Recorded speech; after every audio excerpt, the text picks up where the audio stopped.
Are you struggling for consistency in your sim racing? Does your iRating look like a roller coaster? If so, we have good news for you. The way to get more consistent is to first understand what you're doing differently than the professionals. And VRS is the answer. With our competitive subscription, you will have the telemetry, setups, tutorials, and everything else you need to fully analyze your driving. Our data packs and the ability to compare your driving with the best in the world will show you exactly where to adjust your inputs, change your driving line, and shave seconds off of your lap times. And our powerful and precise Direct Force Pro wheelbase and precision pedals are being used by some of the world's best drivers. All these champions agree that VRS hardware is not just the best on the market, it's also priced well below the competition. So if you're looking to upgrade to direct drive and the best pedals in sim racing, VRS is your answer. If you want to get better, get faster, and make it happen sooner rather than later, you owe it to yourself to find out why so many people are switching to VRS. You'll be so glad that you did. Visit www.virtualracingschool.com and learn why the best use VRS.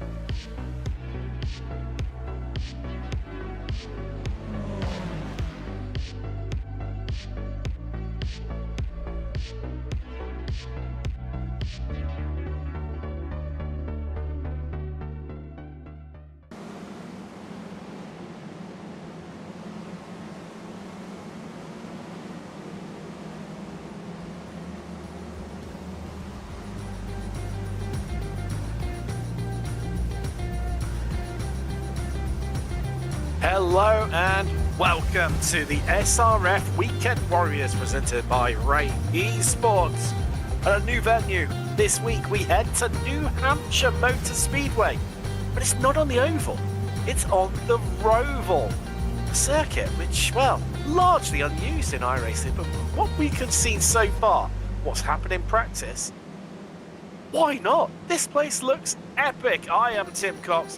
Charles Michelle, as always, joins me very shortly. Josh will keep working his magic in the virtual production trailer. Let's have a look at those championship standings. Qualifying ongoing in the background, you can see right now. First off, it is Spec 1, and it's Jason Green, who is top of the pile, but Dudu Castro is keeping his nose in the fight right now, and he is only 23 points behind the American who leads. Heading into, well, after tonight will be 2 rounds left of the championship. And Jeff Abini, well, lit a fire this season and has risen all the way up into 3rd as the Swede for what could be his best ever finish in the Spec 1 championship. Gardini, he's another one who's just come alive this season. He's in 4th, Dantas 5th, and it's McCain, who was a Spec 2 champion only some 3 seasons ago. Now 6th in Spec 1, Kabanka 7th, West, Perry and Wood running up his top 10 there. Crossing to Spec 2 now, and Trenton Kramer, well, he led the Formula Ford Championship coming into this weekend. He also leads the SRF. Didn't have the best of times in the Formula Ford, binned it from the lead, having made up 10 places at Long Beach earlier on the channel. Let's hope it goes a little better for him today. But because he is only 9 points ahead of Paul Jackson, who's in 2nd, keeping his nose in the game too. Caleb Pocock, he kind of drifted a little bit. He's tied for 3rd with Stephen Healy. Philip Barry still a shot with that 3rd place in 5th place right now. Only 6 points behind them. Sean Vincent 6th, there's Justice Brain, Jusovic and Payne to round out the top 10 there. Cross now into Masters. Well, he leads in Formula Ford and he leads here in the SRFs, although not as dominant as what he has been in the in the Formula Fords. Many more podiums overall. only just the one in the SRFs, but still, it's won every round bar one. That was 2 weeks ago at Belle Isle. Chris Murakami, he's in second. There's Tony Race. He's our only other race winner in Masters this season, but he is well adrift of those top two. And tied for third with Tom Gradwell. Can the Aussie take that third place away from Race? Brad Cathcart, not Brad Cathcart, but Brad Cathcart makes up our second Aussie in the top five, but he is only 5 points ahead of Kurt Nunes in sixth, with Bradshaw, Walbolt fourth, and Brewster running out the top 10 there. Charles Michelle, hello. Wow. We've got some thoughts on this place of what we think it looks like. I believe you nailed it on the point when you said this. Yeah, well, I would say infield, but what is it? It's not inside the oval. So is it the outfield? I don't know. What do we call this place? Answers on a postcard, please. You say Summit Point, and that tree line, that shot there, that is so Summit Point. That's like going through Wagon Wheel. It really is. Yeah, it's the cross between a NASCAR oval and Summit Point. I think we were talking about this because we were both obviously very curious as to how this was going to go, and you know, we threw out some other names. Phillip Island, I think, is a good shout. Oulton Park also, with that very, very sharp corner at the end of the oval. I don't even know what corner number that would be. If we're saying oval is 1 and 2, then maybe that's turn 3. Yeah. So yes, as you can see here with on board with Dudu Castro, it's just very Summit Point, just trees everywhere. You know, then you jump down and Phillip Island, a little Phillip Island with some elevation and some nice left-rights through here. You know, it's just a strange little track, but yeah, it looks like it's going to be pretty racy. There's a couple of points we will have to mention as we were talking amongst ourselves and hearing some chatter from Stevie Ray, the league organizer. So there's a couple of nuances to this racetrack that we're going to have to talk about as before we get started here. 5 minutes left on the clock in qualifying. On board with our Paul Dudu Castro. Let's take a look on board. I mean, this is what I was talking about, Charles. This for me is like Oulton Park, like Britain's, where you've got that tight right hander. I mean, it's a lot more open and fast flowing. But that could be, it's always stage point in Oulton Park, that one. I think it could be tonight, and then we head out into Summit Point. So, although you've got the banking like you've got at Sandford, Phillip Island. Yeah, for sure. Yeah, definitely Zandvoort is another good call. As you can see, these corners are pretty heavily banked, so you should be able to just let the car roll through there and carry a lot of speed. You know, we were talking, you know, we didn't see anybody really try to take the high line in the oval section because this is kind of a multi-layered, multi-cambered oval. So you've got a low section. It's almost kind of like, I guess, Darlington. If you're a fan of the NASCAR series, you will understand that. As you can see, the inside, it's got a little heavier, darker shading to the outside.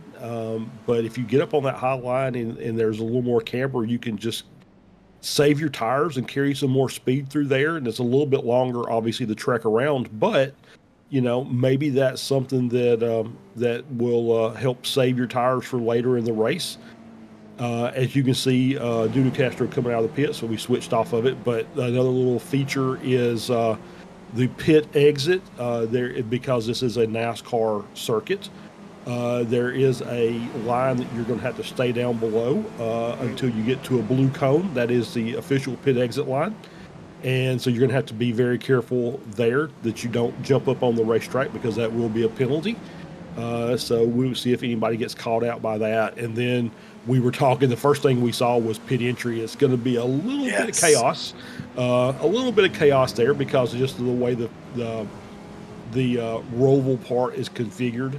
You know, and we've got the good old Watkins Glen water barrels there to prevent you from slamming into the pit wall. We feel like that there's a possibility we may see a couple of ricochets off that before it's all done. We may see 5 or 6 wide through the oval, just to be honest, because of the way these guys race. So this is going to be a very interesting all the way around. And then just, if all of that excitement drama wasn't enough for you, you've got a standing start tonight. Oh, yeah. Well, in my knowledge, a first here in the SRF Weekend Warriors.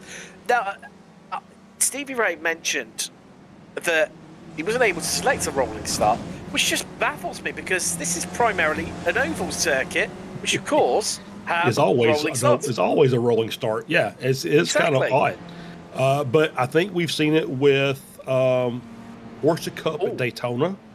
Is that right?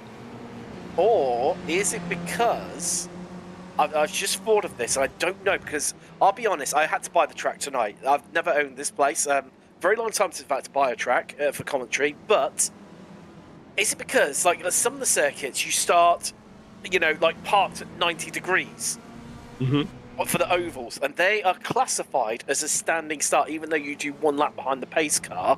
And I'm wondering whether is it the same here of what you do normally, rather than, if you're at Talladega, you just line up, in like a grid style format, 2x2, but then you head out. And I'm wondering if that's the reason why he was unable to select a rolling start. That is a very, very good point. I hadn't thought about that, but Charlotte's the same way. Charlotte, you have to start is essentially a standing start, which as you mentioned, where you're kind of diagonal to the track, and then you have to just roll out as the pace car leaves and get in line. So that may be what we see today. But it's not tribute to Discovery, and I can't remember who it was. You were kindly sharing the screen with me very early on when we hopped straight out of the Formula 4s into this, because we were excited when I was purchasing the track, and I can't remember who it was who I heard over the voice comms. I think it might have been Bobby West. That's who I wanted to say. Said, that pit entry is going to kill someone. And as you said earlier, we spotted that. It's right on the racing line. They were saying it's very hard to get the car. No, it was Kurt Nunes. That's who it was saying in voice in sim comms that, it's hard to get the car slowed down. There is Kurt, currently 15th in qualifying, third fastest of the Masters drivers. And it's getting slowed down. Are we going to see someone maybe elbows out, get nudged into the pit lane, or all those that yellow barrier at the end of the pit wall? I don't know. It seems like it's fraught with danger, this place, a little bit. And then, we're going to see all this banking, like around this corner now, through the infield that's actually outside the track, the in-outfield. People launching right around the outside, a la, Zandvoort, like Tarzan. Yeah, it's and hold on. I just thought of a rubbish pun. As it's Tarzan, will they be swinging it around the outside, like Tarzan swings from the trees? Oh dear, it doesn't get any better. Yeah, it doesn't get any better. So I mean, it's there's a whole lot, and this was the official race this week for iRacing, and you would think that the people who are in here have at least attempted a race this week, just because it's such a new track. But there may be reasons why you can't. Obviously, we all have lives that we have to lead outside of doing our fun stuff on the weekends. So it may be the first time these guys are out here actually getting some laps on the track. So that may be another thing. It's because this is, I think, as you looked, I think it's been in one official. This is the second official week that we've had this track on the iRacing calendar in the history of this track. So obviously not a lot of usage, not a lot of people have laid eyes on it until today. So it's going to be very interesting to see how these drivers cope with that. It is. I, for one, cannot wait for this. We have got 8, 9, 10, 32 madmen that have decided to take on the challenge that is New Hampshire Roval. Although two of them did not take part in qualifying. I mean, Greg Holland and Jeff Horniak, I think, were the two who did not even attempt to go out onto the track. Who said they'll be starting from the back. Here is your grid. Here we go. Judah Castro on pole. Sully second. It was Dantas and Marnie on row 2, with Marnie being the top qualifier in... Oh, I need to get a move on to standing start. In Masters. Green and Fritcher, another... Spec 1 Masters row 3. There's West and Schwartz row 4. Great qualifying there from John Schwartz. Gardini, he starts next to Alan McCain in row 5, top 10. There's Kabanka and Favini row 6. Row 7, Dan Wood, Jason Perry. Kurt Nunes expects the best qualifier in Spec 2. That is Philip Berry, starting off a line of three Australians working together. Trenton Kramer, your leader in Spec 2 Championship, is next to Tom Bradwell. Jackson is last of our trio of Aussies, Brad Cathcart, who rounds out the top 20. Row 11, the grid, Paolo Brame and Jim Brewster. Row 12, Jeff Jacobson and Sean Vincent. Chris Thorpe and Anne Bradshaw and all Masters, row 13. Row 14, Vaglini and Knutson, with row 15, your top 30. And the first of the drivers, well, not to qualify, although Mike Knutson didn't. It's Greg Holland and Russ Telka. Jeff Horniak and Garrett Walbolt, if they make the start, will start on the final row of the grid. Row 16, 32 runners and riders, just waiting on a few drivers to take to the grid. And I'm not seeing a pace car out there, Charles. This is a true standing start.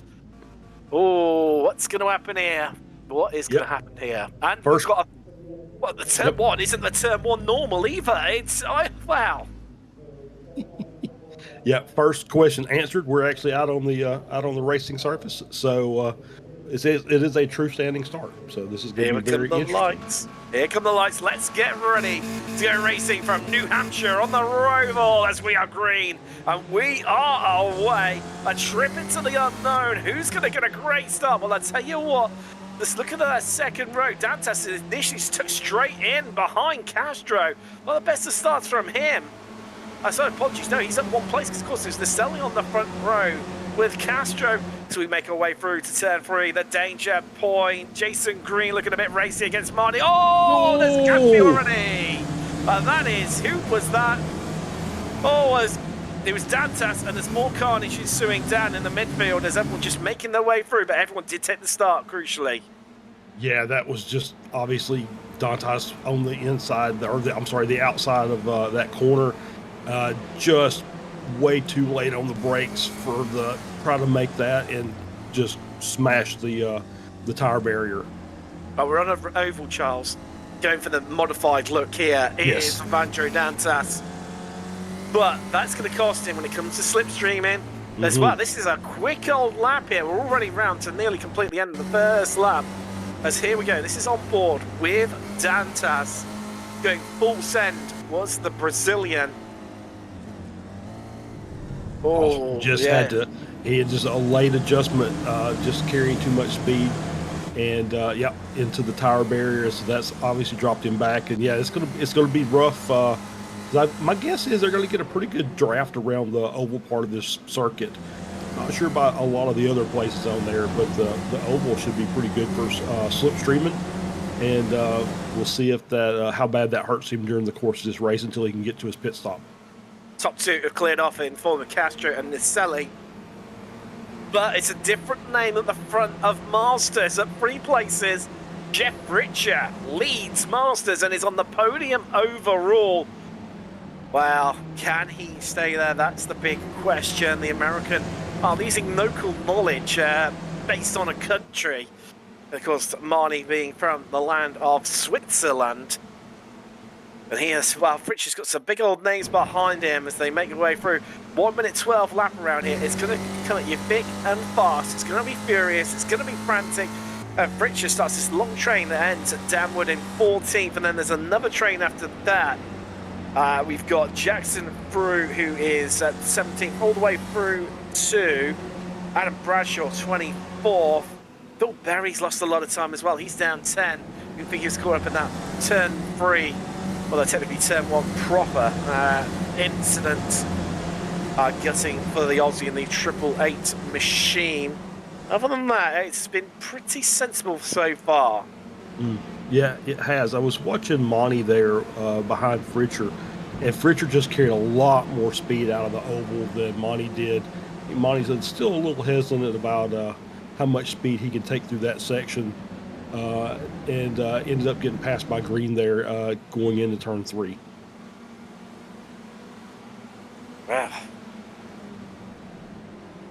Wow. Just settling down 3 minutes in, out onto lap 4 now. Go our lead group. The fastest lap of the race from Judy Castro, 106.54 for him. For now. Jason Perridge under a bit of threat there from Dantas, who's going for the lighter look at this front end after that first turn one. I do wonder whether he should have gambled and maybe just tried to head to the inside rather than the outside of Castro on that opening lap, Charles, because yes, he braked slightly later, but I think he could have got the move done enough to slow up Castro and at least make it 2x2 coming around to turns 4 and 5. Yeah, I think that would have been a good call. I think that there's a potential there to make a pass.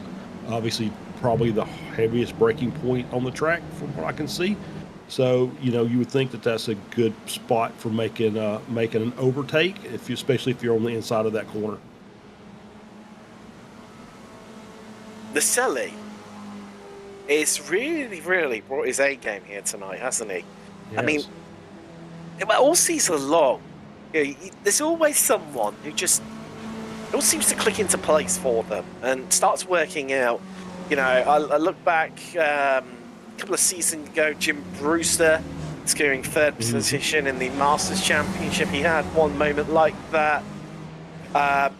Going even further back, Antonio Race always used to be electric in qualifying, could never make it work. Bobby West, over the last couple of seasons, another one who's really just upped his A game overall.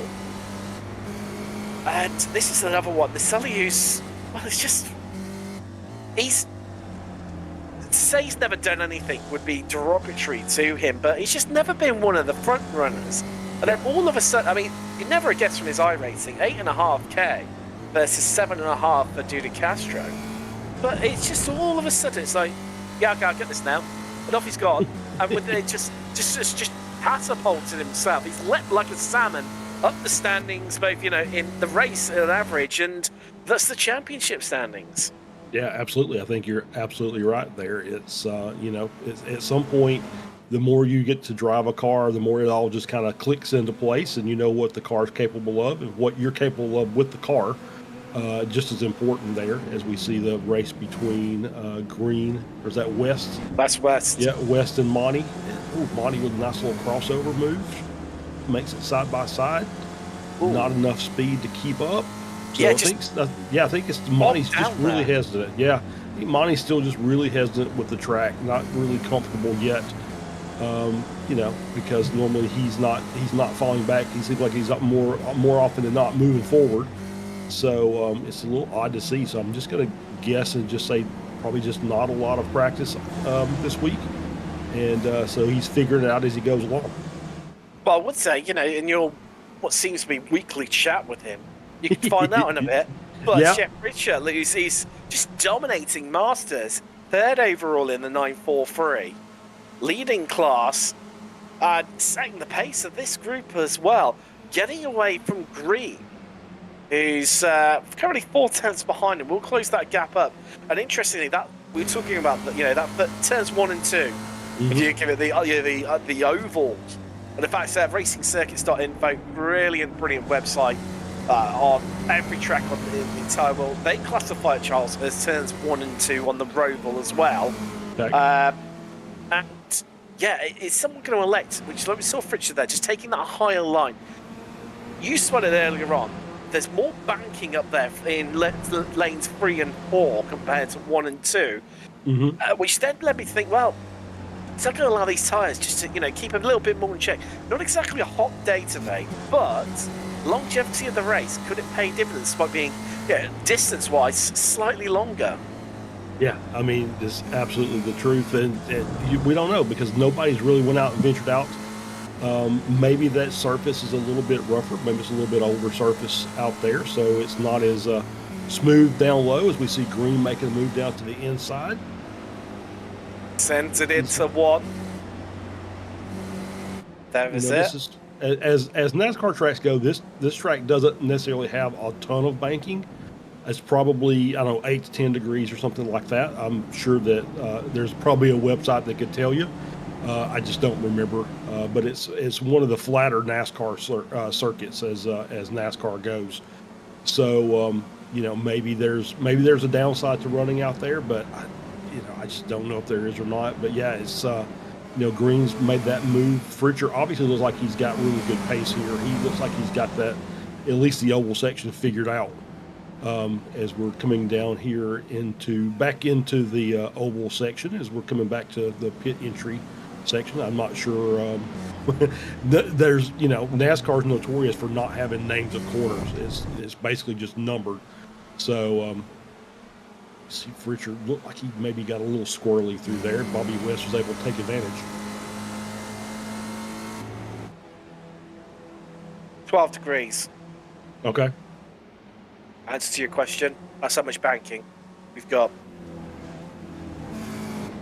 Oh no, hold on, no, that's 12 banking. 12 degrees was the previous reiteration as, oh hello, a challenge for the lead. There's Sully, indeed, that getting around the outside there, Charles, helps you out because then you're on the inside here into the heavy banking, but that could help Castro just to keep that average speed up a little bit. But no, it's the Sully through for a change for the lead here on lap 9, on minute 9 of the race.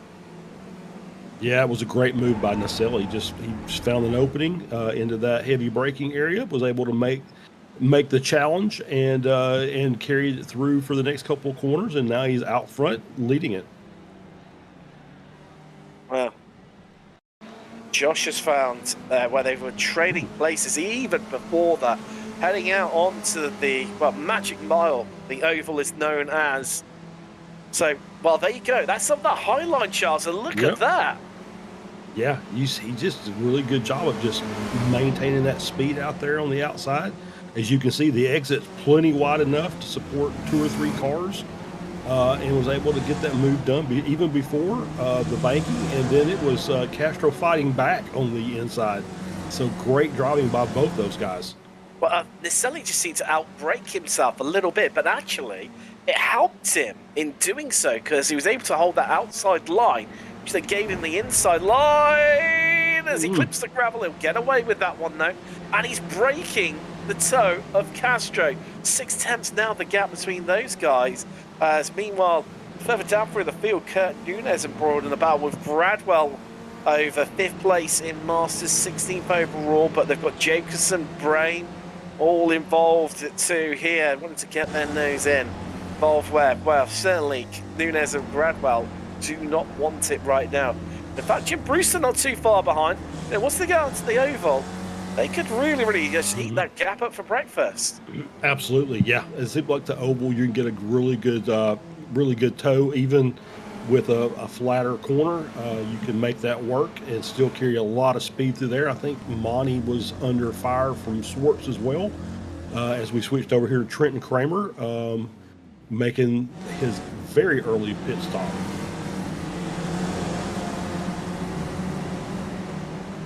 Interesting strategy call. We'll see how that's going to play out for him.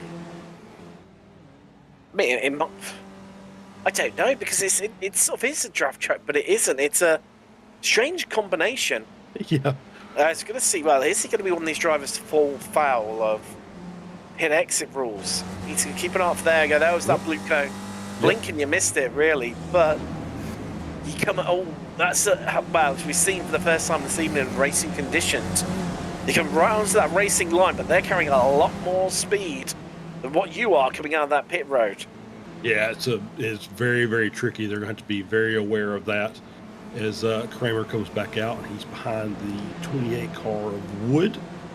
I'm just kind of looking at the the top 12 with the exception of Fritcher and Monty, all Spec 1 drivers. So definitely the experience of racing these cars is really paying dividends today. So a lot of the Masters drivers in Spec 2 were pretty far down in the order.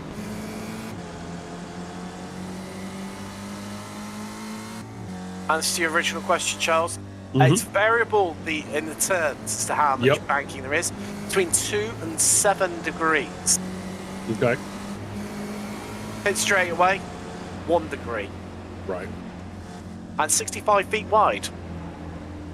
Which is about 6 of these cars plus, I think, comfortably.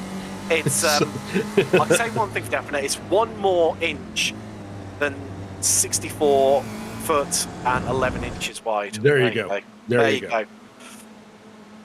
Anyway, Alan McCain there. Just stuck in that midfield battle, which I think I feel almost dirty for saying this, includes York Marnie, who's just not had the race he wanted to. Fritcher is a compatriot for a Masters. He was running third overall, dropped a couple of places. Green and West have made their way through, although West is only just in front of Fritcher.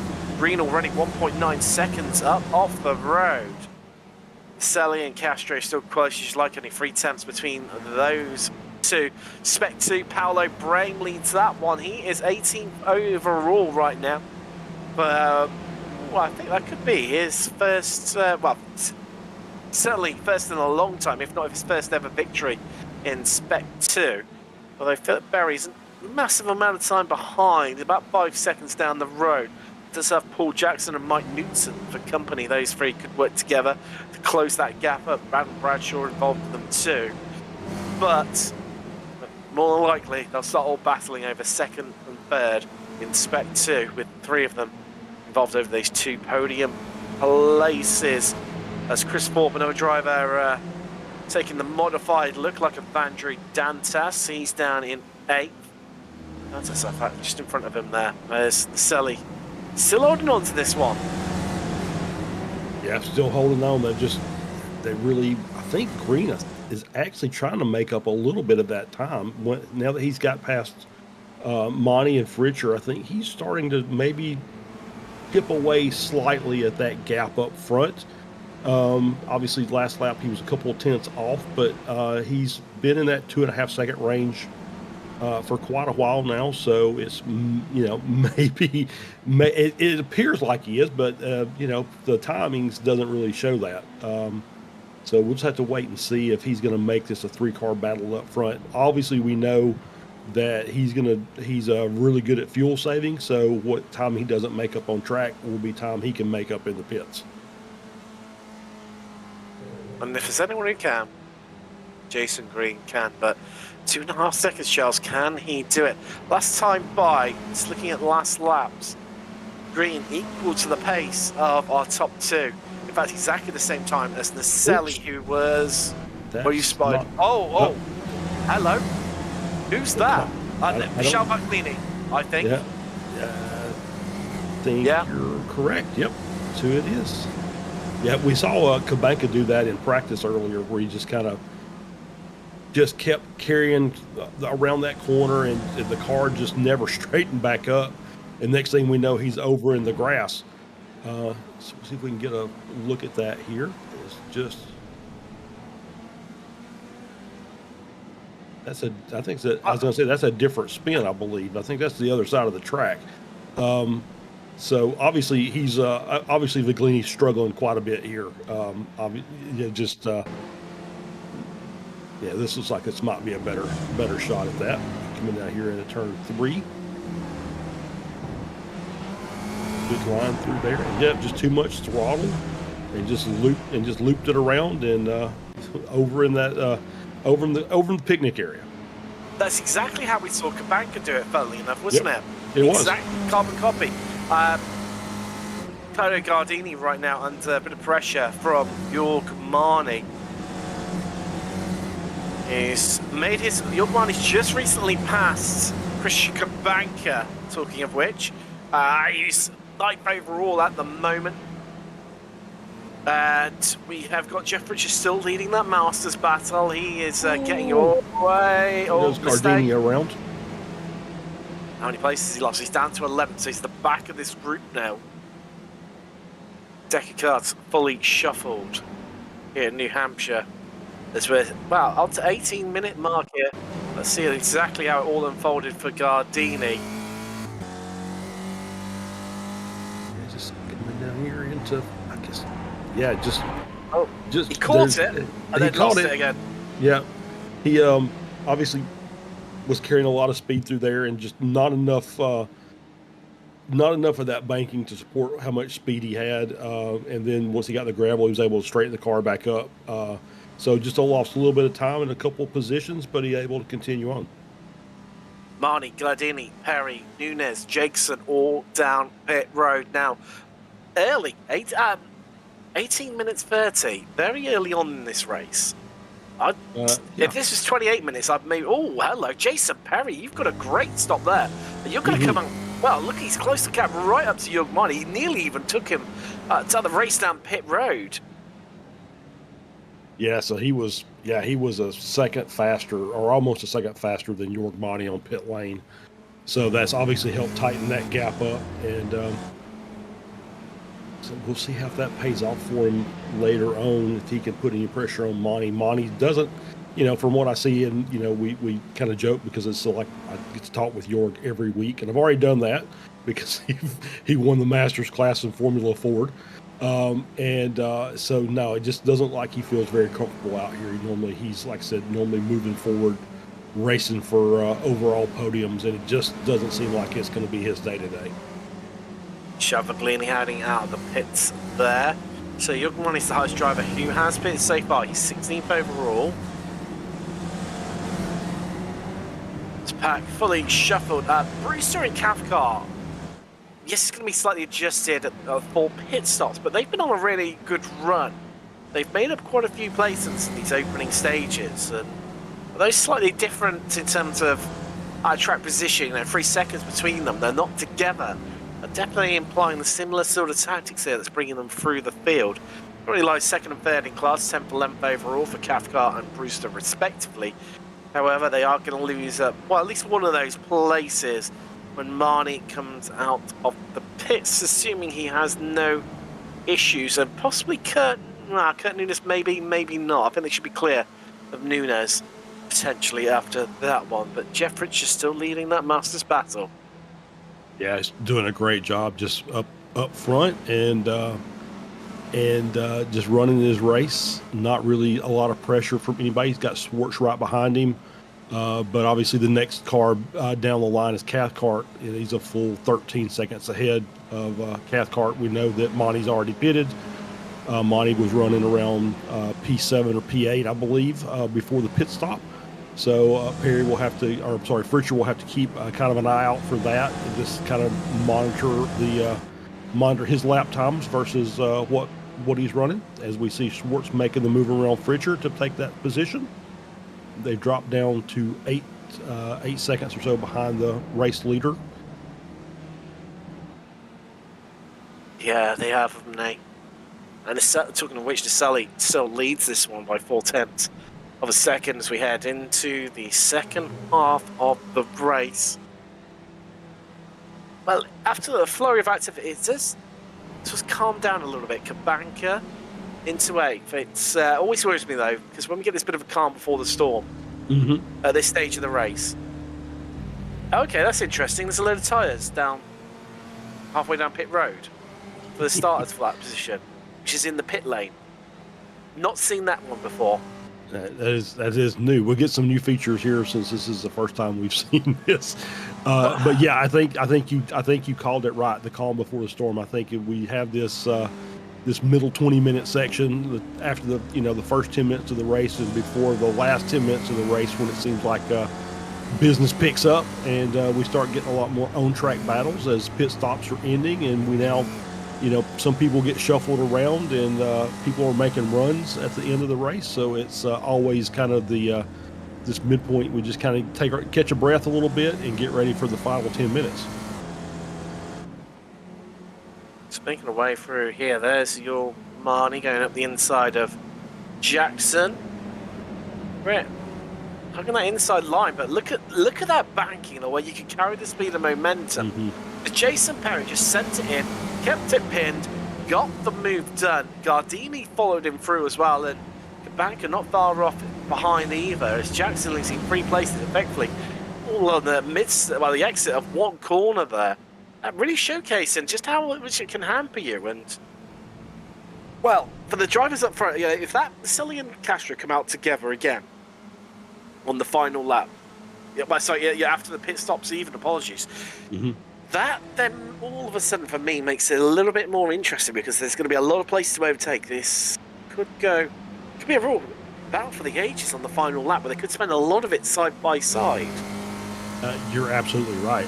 I would, we had such a great run at Road America with these, with both series that we do on Sundays.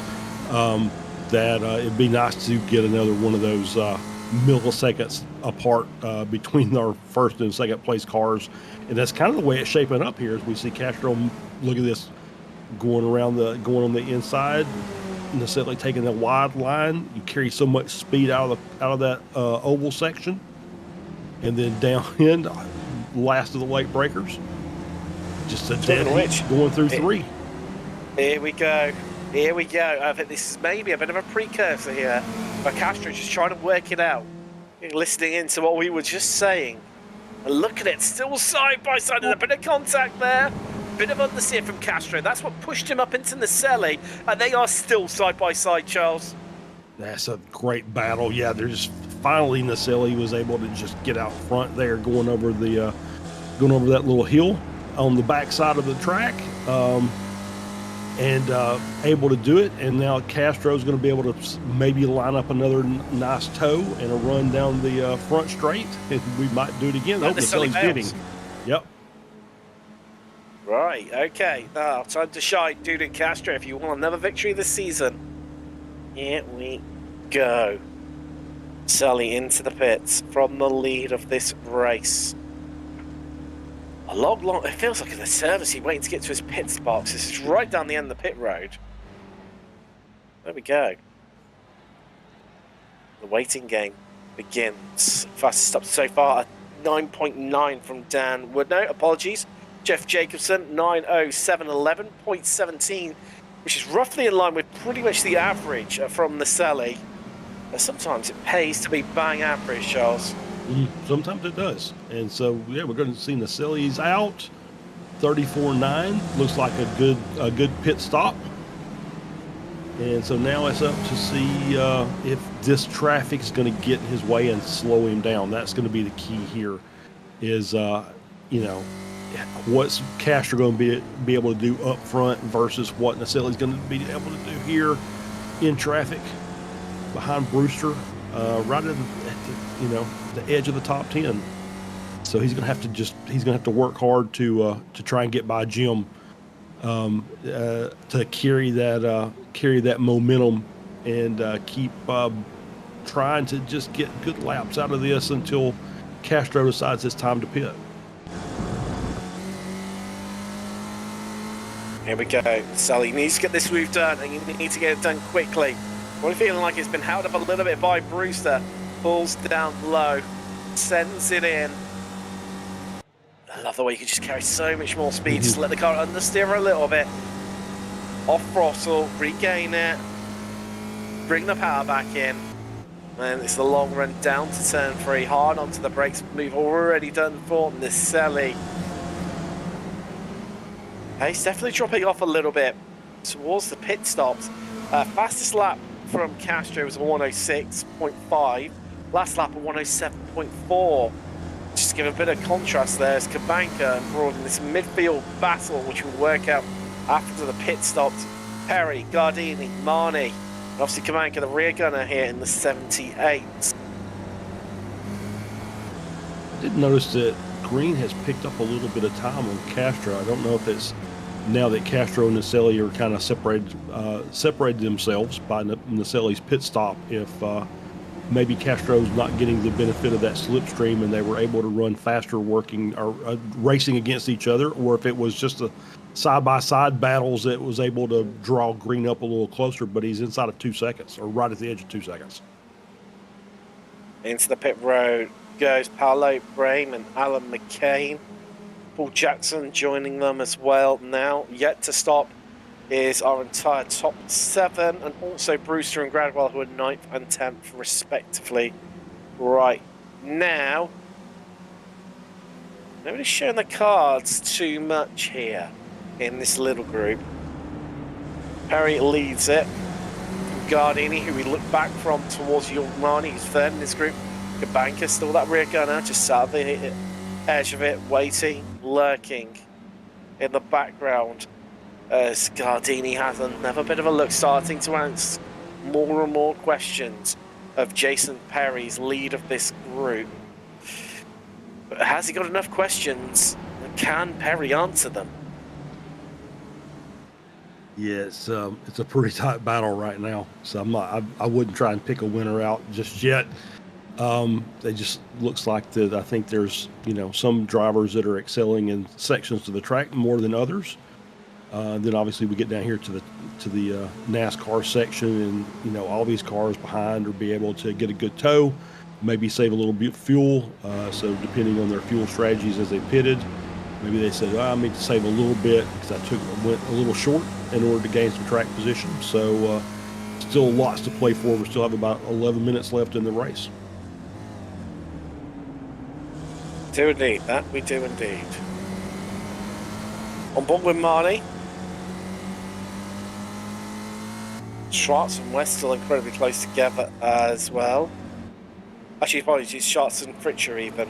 Schwartz is ahead of Fritcher, which is still leading that Masters category. Haven't mentioned Spec 2 for a while. Phil Berry leads that one. To make it 2 Australian victories. Well, I would say today, it is today still in our time zone, although days apart after Matt Campbell won the Bathurst 12 hours of Porsche early. Well, this morning for me, yesterday night for Phil. Talking to Australians, there comes Brad Cathcart into the pits from 9th. 11 spots gain, only eclipsed by Jim Brewster, who's at 14. No, those two are going to lose quite a few of those spots now due to pit stops. So I say that. I think Cathcart's going to drop to only 4 gained as Perry. Well, here we go. And the clip of the wall from Barney on the outside there. As they're 2 by 2. Kabanka's through. But right now, Gardini, can he squeeze? Yes, he can. And just edges himself in front as our leader Castro is into the pit. Green carries on once more. It's won 30 minutes and 30 seconds. Yeah, it doesn't surprise me. Green's, one of those that he's going to save the fuel, and he'll be one of the last guys in. It'll be one of the shortest stops for the entire race. As we see Castro in, see Schwartz and Fritcher. Now, Charles, I've just thought about this. One thing that could catch people out, it happens all the time with these short tracks. 1 minute and 6 seconds. It is 0.54 is quickest time. As that is Castro out, and that's a very short stop from him, 9.6 seconds. Is that this could go an extra lap? Will that someone is gambling on fuel? It's going to catch them out. Certainly, I look to you, Jeff Jacobson. Shortest stop so far at 9.07 second. 18th overall is Jacobson right now at 5 spots, 13th in Spec 1 as Green comes in now. With Bobby West, it's only Feeney and Brewster who are yet to stop. I kind of feel like they got to come in this time as well. I think if Green and West are in, I think that should be the remainder of the field when Favini and Brewster get around. We will see, obviously. I haven't mentioned it. Castro has come out in front of Naselli by has. 1.8 seconds. So, that big difference, 9.6 seconds stationary versus 11 for Naselli. It's what's made the difference. Favini goes again once more. Interesting. And Green, what was that? A 9.8 from Green. But he's going to close that gap up. Yes, he has 7/10 of a second to Naselli. That's within striking range. As we have got, some 7.5 minutes left on the clock. Yeah, I will say I think they get a point for leading a lap. So I think that's maybe Favini strategy is to get a little bonus point there for being able to lead a lap out on the track. So if that's the case, well played by him. 29 laps already. It's still 3/4 of a second between Green and Naselli. Naselli, for me, he looked on course to win this, but it's just Castro just nailing that pit stop. But if we go one more lap, he's all into Naselli's hands.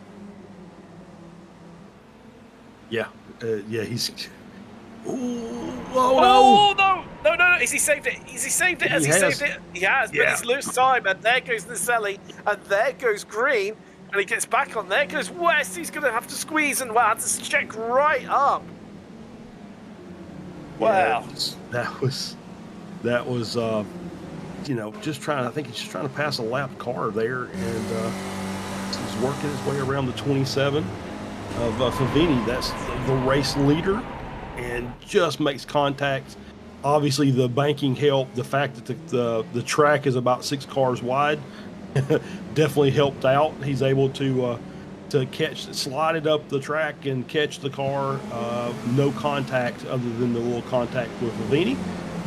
Obviously, lost lots and lots of time. He's now 6.5 seconds off of Favini. He's 5.5 seconds off of Naselli. So it's going to be very, very difficult for him to make that time up with just under 6 minutes left. He just seemed to get a little. Castro's got a little bit of a twitch on entry. Yep. Just had to just open up the steering briefly, and that was enough just to get the tiniest of contact there. He sent him into a spin. Castro down to bed. All of his hard work with the strategy undone. And now it's a two-way fight. Naselli, and this time Green, who gets it? As we fast approach 5 minutes left at this race, but there's still 5 more laps of action to come at least. As there goes Favini, and that's going to bring him out in 14th. Ironically, he's actually lost 2 places from where he started, from trying to play the fuel-saving game. So not quite worked out of him, but one of the deepest ever runs we've ever seen in Weekend Warriors history. Yeah, for sure. I think the short laps help that as well, right? So you can maybe gamble a little bit, save a little more fuel to get that extra lap in. Like I said, I think he gets a little bonus for leading a lap. Obviously, the contact with Castro didn't really help him either. But the Green's pit stop is the kind of the key to this. That I think the fact that Naselli maybe lost a little time in traffic, as we saw him with a battle with I think Jim Brewster. Oh, as we see a spin up Nunez. Yes, it's Kurt Nunez. Him and Jacobson looks like they got together.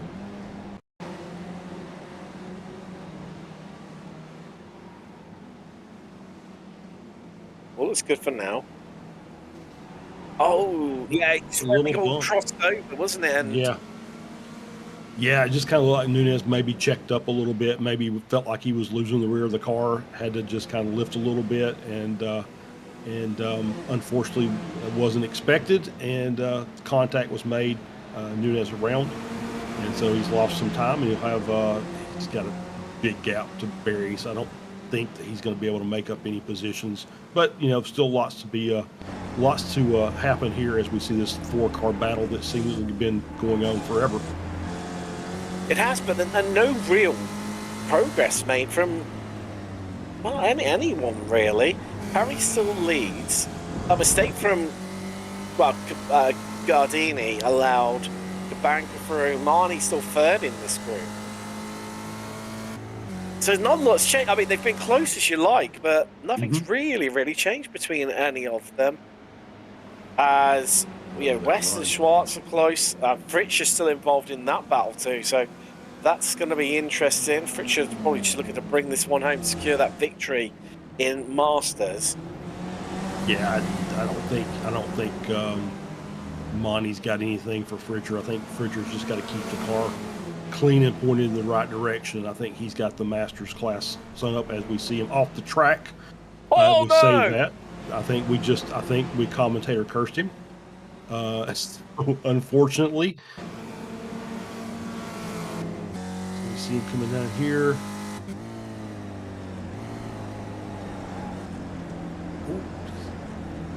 Yeah, just that. Oh, hardware failure. Oh, yeah, it sure was. Yep, that's exactly right. Josh with the good call there. Just wheel turned dead left, and that generally indicates that that you've lost your steering inputs into your system, and so that's very unfortunate. Looked like he was going to get a class victory out of this race today. As this is close, Cabanca, as we head towards this business end of the race. Going to work on Perry, couldn't quite get it done. Gardini's there though, he's right in the fight of this one. And then we've got our new leader in Masters, York Marnie. Phil Berry still leads Spec 2. He's been a little quiet pocket by himself for quite a bit of this race. I haven't really mentioned him too much or seen anything of him, but that's AAA. Still running well in 18th. Still leading Spec 2. Great to see for him. There he is. there if he is, and well, I'm sure he wouldn't want to be anywhere else. There's no one who could trip him up. There's no one who could trip him up. Just needs to bring this one home. Although we just said that about Fritcher, and look what happened to him. So maybe that's not the best thing to say right now. Good day for the Aussies. Brad Cathcart also, he's second in Masters. Yeah, for sure. Yeah, the Aussies are having a good day. It's and that wasn't meant to be a pun. Like it. As we hang on, battle for the lead, Green and Selly. And it's neck and neck, Charles. So Naselli's apparently had a little bit of an incident that Josh has spotted, but he's managed to hold on to it, Charles. Look at that. Just working the banking to his advantage, but Green is all over him like a rash. This is going to be white flag when they get to the line, so this is going to be the last lap, and we'll see how this all works out. So, right, let's have a quick look. How did it all unfold? Did he clip the wall? No, he didn't. Did he just send it in a bit deep? Yeah, he did, and it's not the first time we've seen him do that today. Yep.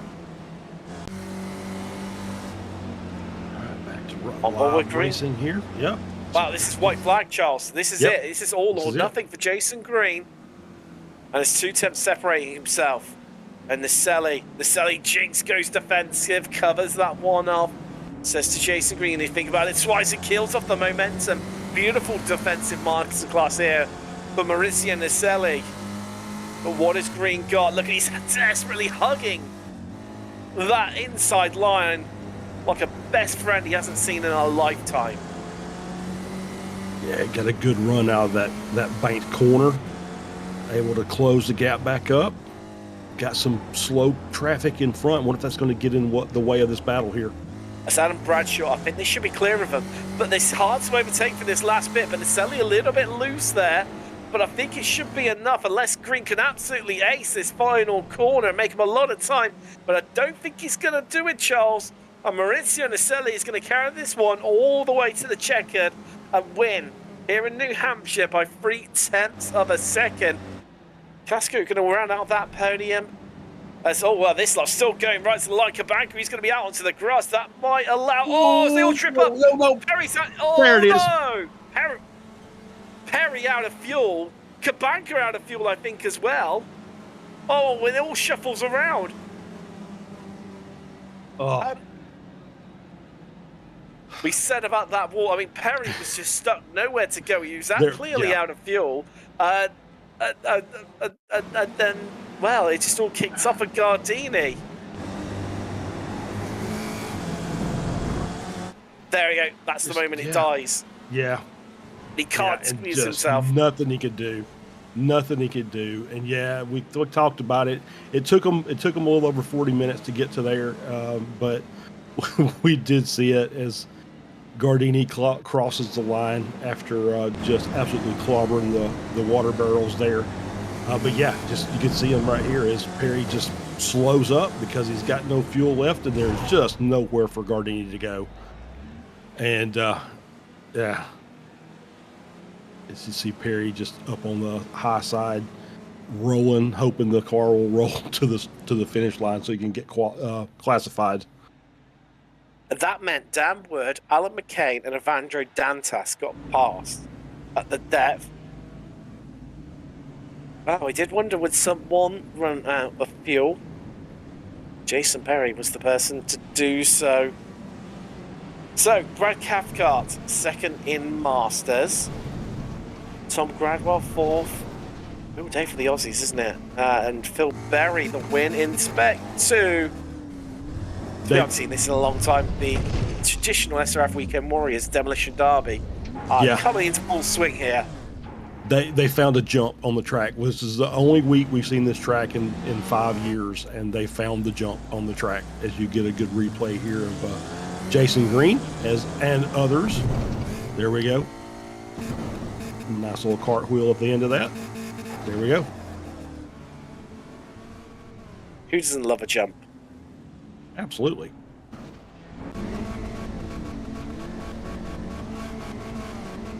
And I will say this: it looks like they're goofing off. It's because they are goofing off, and it's the reason we love this series because these guys, you know, they race hard on the track, but at the end of the day, they're just out here having fun. They're having a good time. They race hard, they race clean, and at the end of the day, it's like let's go have some fun and wreck our cars. And as we see, McCain I think is stuck on the curb there. So I mean, that's one of the reasons I enjoy doing these series, because you can tell that these guys truly enjoy racing each other, and it shows week in and week out. Jason Green, one of the few drivers still with his drive shaft connected to his gearbox. Make as many innuendos out of that as you want to, but you know, let's look some classified results here today from New Hampshire. Well, new track. Didn't know what to expect. Well, got some of it right and other parts not. But it was Maurizio Naselli, the German, winning here today over Jason Green by 3 tenths. He just couldn't quite find it enough on that final lap. Beautiful jump in the back from him there from Bradshaw. Nice way to get yourself on stream, mates. John Schwartz, 4th. Castro running out the podium. John Schwartz, 4th. West 5th. Marnie, amazingly winning here today in Masters. Got very, very lucky to the Swiss driver to continue that long, rich vein of form of wins this season. Kabanka 7th and Wood, McCain, Dantas, all getting promoted inside the top 10 because Jason Perry ran out of fuel. He finished in 11th with, I'm not seeing, Gardini. Oh, is he not gone over the incident point limit? And he's had a post-race penalty of 40 seconds. Oh, that insult to injury. Would be about 27th. There you go. Oh, how gutting's that? Well, Brad Cathcart 2nd in Masters, 13th overall. Jacobson 14th. Brewster rounding out that podium in Masters in 15th. It's Gradwell. Your winner in Spec 2, Phil Berry. Great to see him there, and hopefully we'll chat to him shortly. Nunes Gardini, there you go, down to 19th in the end.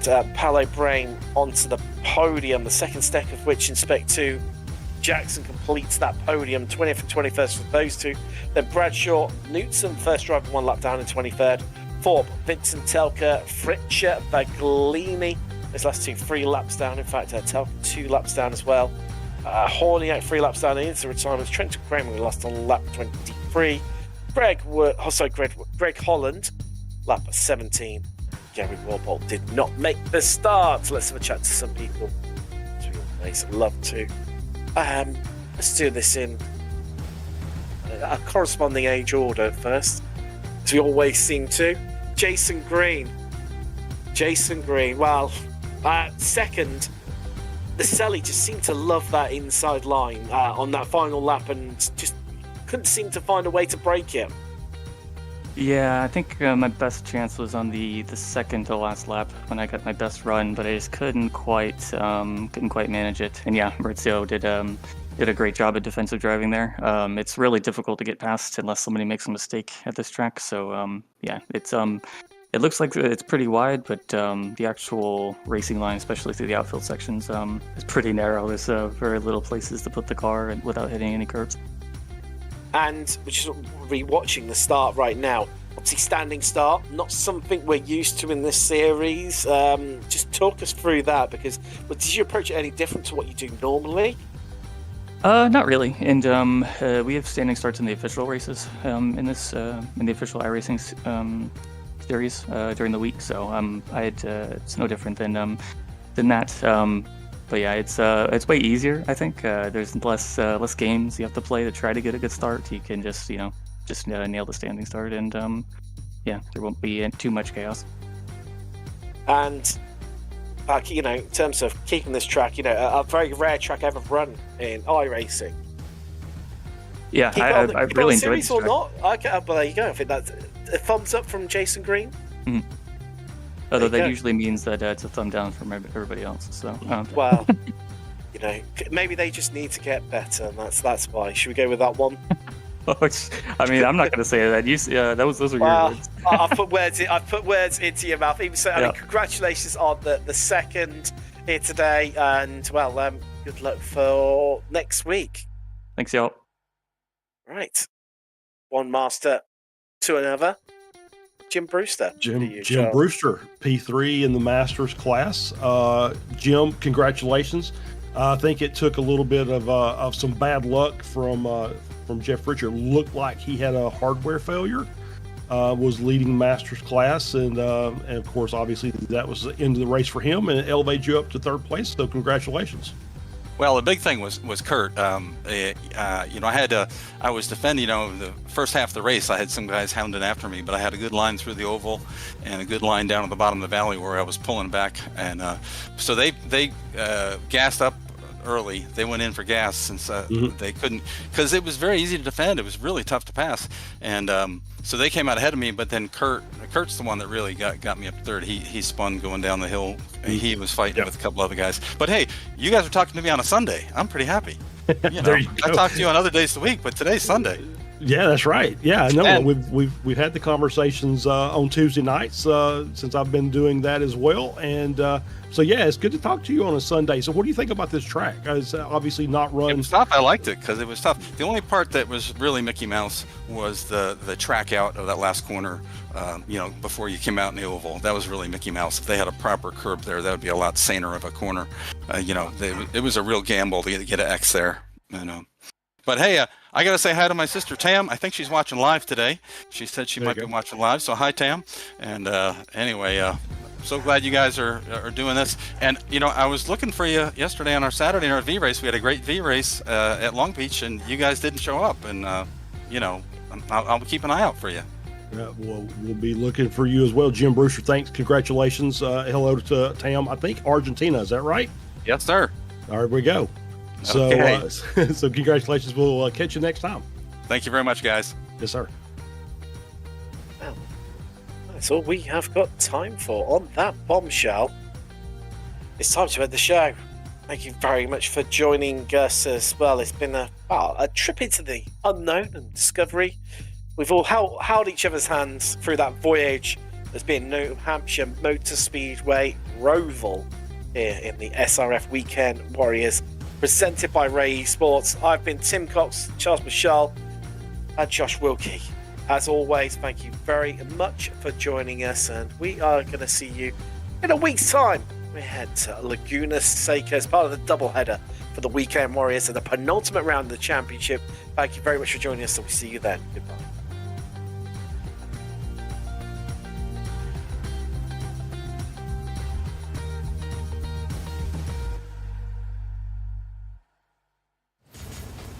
Are you struggling for consistency in your sim racing? Does your iRating look like a roller coaster? If so, we have good news for you. The way to get more consistent is to first understand what you're doing differently than the professionals. And VRS is the answer. With our competitive subscription, you will have the telemetry, setups, tutorials, and everything else you need to fully analyze your driving. Our data packs and the ability to compare your driving with the best in the world will show you exactly where to adjust your inputs, change your driving line, and shave seconds off of your lap times. And our powerful and precise Direct Force Pro wheelbase and precision pedals are being used by some of the world's best drivers. All these champions agree that VRS hardware is not just the best on the market, it's also priced well below the competition. So if you're looking to upgrade to direct drive and the best pedals in sim racing, VRS is your answer. If you want to get better, get faster, and make it happen sooner rather than later, you owe it to yourself to find out why so many people are switching to VRS. You'll be so glad that you did. Visit www.virtualracingschool.com and learn why the best use VRS.